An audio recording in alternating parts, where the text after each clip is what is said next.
Nawalan ba ng signal ang iyong telepono pagkatapos itong bumagsak ng bahagya? Huwag magpanik dahil dito sa video nating ngayon ay yan ang ating pag-uusapan. Bago mo dalhin sa mga technician ang iyong telepono, ay subukan mo muna itong mapapanood mo dito sa videong ito. Pero advice ko lang po sa inyo na kung inyo pong susubukan, ang ipapakita ko po dito sa ating video ay make sure lang po na kaya nyong buksan ang inyong telepono.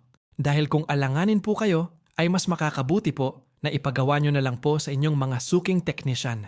May mga pagkakataon po kasi na kapag bumagsak ang ating telepono, ay kusang natatanggal ang cable antenna sa charging board. Dahilan upang mawalan ng koneksyon ang motherboard sa main antenna na nakadikit sa charging board.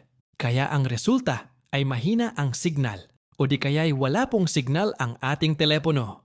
Naway makatulong po itong maikling video natin sa inyong lahat. Hanggang sa muli po, see you in my next videos.